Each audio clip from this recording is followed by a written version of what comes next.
Assalamualaikum warahmatullahi wabarakatuh. Hai guys, perkenalkan nama saya Anam Fatihah dengan NPM 2022-1450-1908. Di video kali ini kita akan membahas materi tentang pajak penghasilan terhutang orang pribadi.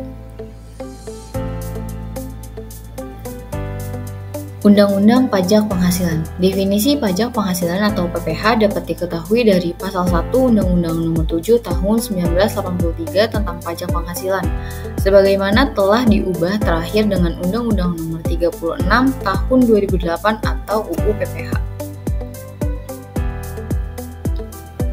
Subjek pajak dalam Pasal 2 ayat Undang-Undang Nomor 36 Tahun 2008 yang pertama yaitu orang pribadi atau warisan yang belum terbagi sebagai satu kesatuan menggantikan yang berhak, dua badan, dan yang ketiga bentuk usaha tetap.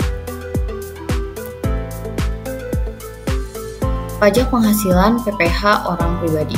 Pajak penghasilan atau PPH adalah pajak yang dikenakan atas penghasilan yang diterima atau diperoleh oleh orang pribadi, baik yang bersifat tetap maupun tidak tetap. Penghasilan yang dikenakan pajak setelah dikurangi dengan biaya-biaya yang diperbolehkan, penghasilan tidak kena pajak atau PTKP, dan penghasilan yang dikecualikan. Biaya yang dikurangi yang pertama biaya untuk mendapatkan, menagih, dan memelihara penghasilan.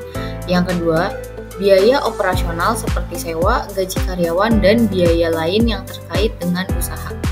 Penghasilan tidak kena pajak atau PTKP merupakan penghasilan yang tidak dikenakan pajak. Besaran PTKP dapat berbeda-beda tergantung pada kondisi wajib pajak, misalnya status pernikahan dan jumlah tanggungan. Lapisan PKP atau penghasilan kena pajak. Lapisan penghasilan kena pajak atau PKP dalam sistem pajak penghasilan di Indonesia diatur berdasarkan lapisan penghasilan. Setiap lapisan memiliki tarif pajak yang berbeda.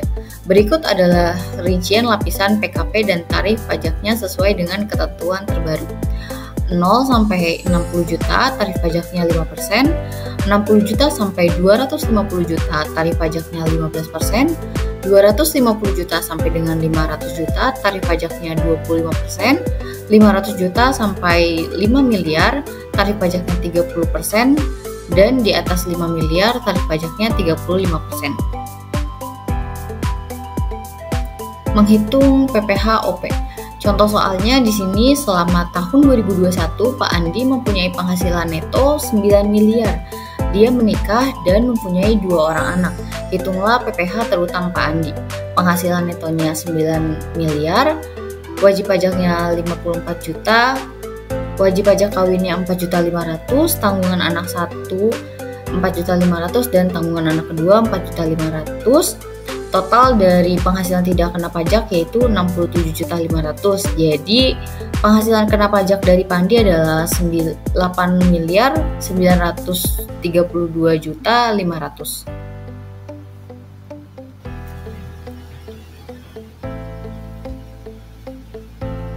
Kemudian PPH terutang Pak Andi yaitu tarif yang pertama 60 juta dikali 5%, hasilnya 3 juta.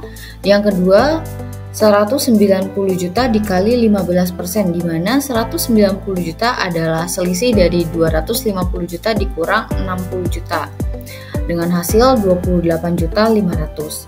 Yang ketiga 250 juta dikali 25%, selisih dari 500 juta dikurang 250 juta dengan hasil 62.500.000. Yang keempat 4,5 miliar dikali 30%, hasil dari 5 miliar dikurang 500 juta, totalnya 1.350.000.000. Dan yang terakhir 3.932.500.000 dikali 35%, selisih dari sisa yang belum kita hitung. Totalnya 1.376.375.000. Jadi hasil dari PPH terutang Pak Andi yaitu 2.820.375.000.